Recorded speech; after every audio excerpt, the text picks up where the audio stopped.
نحمدہ و نصلی علی رسولہ الکریم اما بعد بسم اللہ الرحمن الرحیم السلام علیکم ورحمۃ اللہ وبرکاتہ۔ سورۃ الفاتحہ کی فضیلت۔ سورۃ الفاتحہ کتنی پاورفل سورت ہے۔ سورۃ الفاتحہ پڑھنے سے کیا ملتا ہے۔ سورۃ الفاتحہ کے پوشیدہ راز۔ سورۃ الفاتحہ کے انوکھے معجزات۔ سورۃ الفاتحہ سے متعلق 25 احادیث مبارکہ۔ سورۃ الفاتحہ پڑھنے کے فضائل و برکات۔ سورۃ الفاتحہ سے متعلق 25 احادیث مبارکہ کی مکمل تفصیل جاننے کے لیے ویڈیو کو آخر تک ضرور دیکھیے گا۔ انشاءاللہ اس کا آپ کو دین، دنیا، قبر اور آخرت میں بہت زیادہ فائدہ ہوگا۔ سورۃ الفاتحہ سے متعلق حدیث نمبر 1۔ حضرت حبیب بن کعب رضی اللہ عنہ سے روایت ہے کہ ایک اعرابی نے نبی کریم صلی اللہ علیہ وسلم سے عرض کی، یا رسول اللہ، میرے بھائی کو تکلیف ہے۔ آپ نے فرمایا، کیا ہے؟ اس نے عرض کی، اسے اسیب ہے۔ آپ صلی اللہ علیہ وسلم نے فرمایا، اسے میرے پاس لے آؤ۔ وہ لے آیا تو آپ صلی اللہ علیہ وسلم نے اسے اپنے سامنے بٹھایا اور اس پر سورۃ الفاتحہ اور دیگر آیات سے دم کیا تو وہ لڑکا اٹھ کھڑا ہوا جیسے اسے کبھی کوئی تکلیف نہیں تھی۔ سورۃ الفاتحہ سے متعلق حدیث نمبر 2۔ حضرت انس بن مالک رضی اللہ عنہ سے روایت ہے، آپ نے فرمایا کہ نبی کریم صلی اللہ علیہ وسلم کا ارشاد ہے، جس نے بسم اللہ پڑھی، پھر سورۃ الفاتحہ کی تلاوت کی، پھر آمین کہا تو آسمانوں میں سے کوئی مقرب فرشتہ ایسا باقی نہیں رہتا جو اس کے لیے بخشش کی دعا نہیں کرے۔ سورۃ الفاتحہ سے متعلق حدیث نمبر 3۔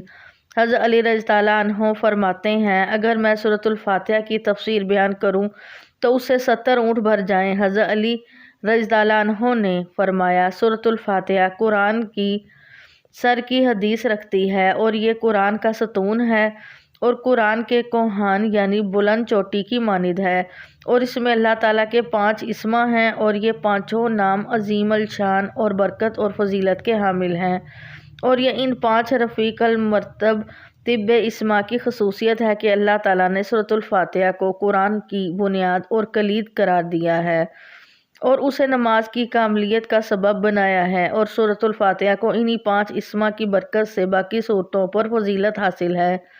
جان لو، اس صورت میں عظیم اسم اعظم ہے جس کے ساتھ مانگی جانے والی دعا قبول ہوتی ہے اور کیا جانے والا سوال ضرور پورا ہوتا ہے۔ سورۃ الفاتحہ سے متعلق حدیث نمبر 4۔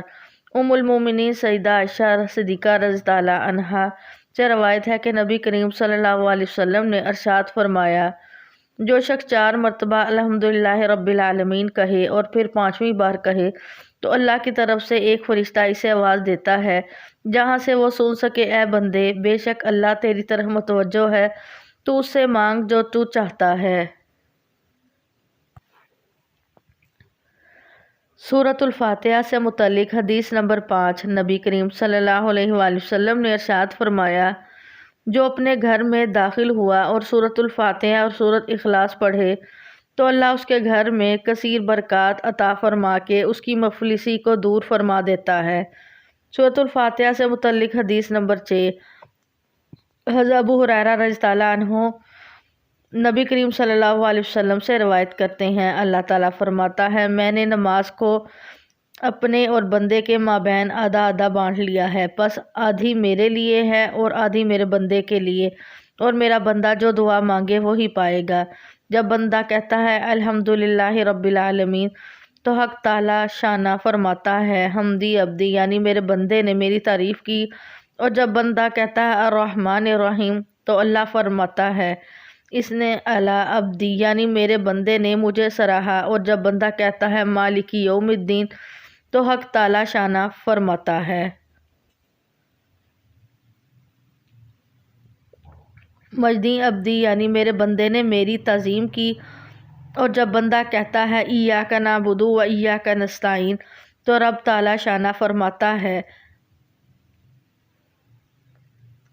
یعنی یہ میرے اور میرے بندے کے مابین ہے اور میرا بندہ جو مانگے گا سو پائے گا۔ اور جب بندہ عرض کرتا ہے اہدنا الصراط المستقیم صراط الذین انعمت علیہم غیر المغضوب علیہم ولا الضالین تو اللہ تعالیٰ فرماتا ہے، یہ میرے بندے کے لیے ہے اور جو میرا بندہ مانگے گا میں اسے دوں گا۔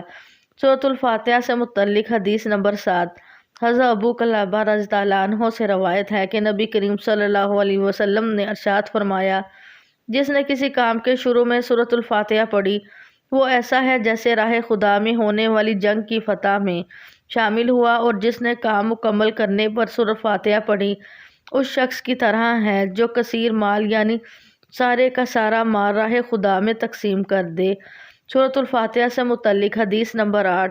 حضرت ابن عباس رضی اللہ عنہ سے روایت ہے کہ جب تم میں سے کوئی چھینک کر الحمدللہ کہتا ہے تو فرشتہ کہتا ہے رب العالمین، اور جب وہ الحمدللہ رب العالمین کہتا ہے تو فرشتہ کہتا ہے اللہ تجھ پر رحم کرے۔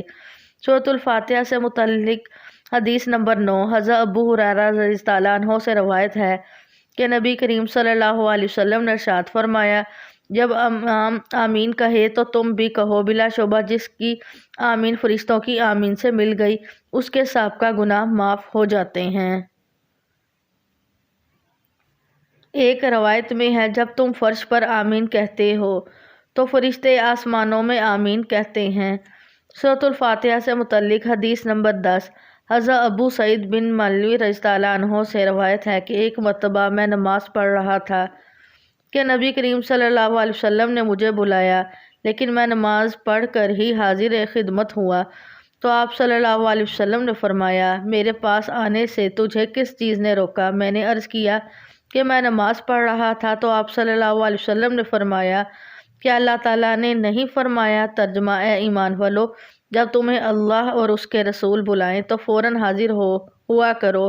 پھر آپ نے فرمایا، مسجد سے باہر نکلتے وقت میں تمہیں وہ سورت سکھاؤں گا جو قرآن میں سب سے افضل ہے۔ اس کے بعد جب آپ صلی اللہ علیہ وسلم مسجد سے باہر تشریف لے جانے لگے تو میں نے یاد دہانی کروائی تو آپ صلی اللہ علیہ وسلم نے فرمایا، الحمدللہ رب العالمین، القرآن العظیم جو مجھے عطا ہوئی۔ سورۃ الفاتحہ سے متعلق حدیث نمبر 11۔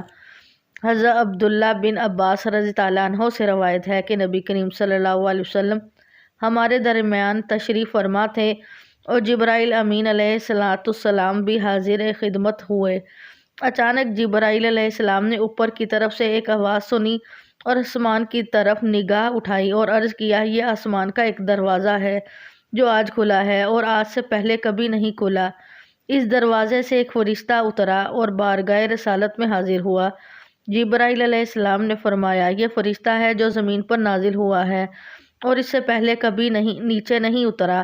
اس فرشتے نے عرض کیا، میں آپ کو 2 نوروں کی بشارت دیتا ہوں جو آپ کو دیے گئے ہیں اور آپ سے پہلے کسی نبی کو نہیں ملے۔ ایک نور سورۃ الفاتحہ اور دوسرا نور سورۃ البقرہ کی آخری آیات ہیں۔ ان کا جو حرف آپ پڑھیں گے اس پر اجر و ثواب دیا جائے گا۔ سورۃ الفاتحہ سے متعلق حدیث نمبر 12۔ حضرت ابو ہریرہ رضی اللہ عنہ سے روایت ہے کہ نبی کریم صلی اللہ علیہ وآلہ وسلم نے ارشاد فرمایا، قسم ہے اس ذات کی جس کے قبضہ قدرت میں میری جان ہے، اس سورۃ الفاتحہ کے مثل نہ تو تورات میں نازل ہوئی، نہ زبور میں، نہ انجیل میں اور نہ ہی قرآن میں۔ اور یہ حقیقت ہے کہ سورۃ الفاتحہ 7 آیتوں کا مجموعہ ہے جو بار بار پڑھی جاتی ہے اور قرآن میں سب سے عظیم ہے جو میرے اللہ عز و جل نے مجھے عطا کی۔ سورۃ الفاتحہ سے متعلق حدیث نمبر 13۔ عبد الملک بن عمیر رضی اللہ عنہ سے روایت ہے کہ نبی کریم صلی اللہ علیہ وآلہ وسلم نے ارشاد فرمایا کہ سورۃ الفاتحہ میں ہر مرض کی شفا ہے۔ سورۃ الفاتحہ سے متعلق حدیث نمبر 14۔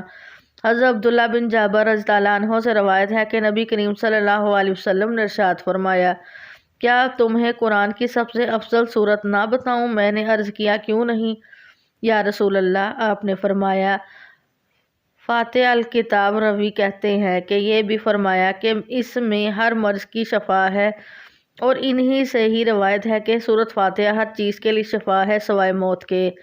سورۃ الفاتحہ سے متعلق حدیث نمبر 15۔ حضرت ابو سعید بن مولم رضی اللہ عنہ سے روایت ہے کہ قرآن کی سب سے افضل سورت الحمدللہ رب العالمین ہے۔ سورۃ الفاتحہ سے متعلق حدیث نمبر 16۔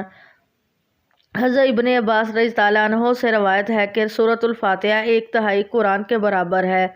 سورۃ الفاتحہ سے متعلق حدیث نمبر 17۔ حضرت ابو سلیمان رضی اللہ عنہ سے روایت ہے، آپ نے فرمایا، اصحاب نبی کریم صلی اللہ علیہ وآلہ وسلم ایک جنگ کے موقع پر ایک شخص کے پاس سے گزرے جو مرگی کا مریض تھا۔ صحابہ کرام میں سے بعض نے اس کے کان میں سورۃ الفاتحہ پڑھی تو نبی کریم صلی اللہ علیہ وآلہ وسلم نے ارشاد فرمایا، یہ ام القرآن ہے اور یہ مرض کے لیے شفا ہے۔ سورۃ الفاتحہ سے متعلق حدیث نمبر 18۔ حضرت عمران بن حسین رضی اللہ عنہ سے روایت ہے کہ سورۃ الفاتحہ اور آیت الکرسی اپنے گھر میں پڑھ لینے والا شخص اس دن جنوں انس کی نظر بد سے محفوظ رہتا ہے۔ سورۃ الفاتحہ سے متعلق حدیث نمبر 19۔ حضرت ابو درداء رضی اللہ عنہ سے روایت ہے کہ سورۃ الفاتحہ کے برابر قرآن کا کوئی جز نہیں۔ اگر سورۃ الفاتحہ کو ترازو کے ایک پلڑے میں رکھا جائے اور بقیہ قرآن کو دوسرے پلڑے میں رکھا جائے تو سورۃ الفاتحہ 7 مرتبہ اس سے افضل ٹھہرے گی۔ سورۃ الفاتحہ سے متعلق حدیث نمبر 20۔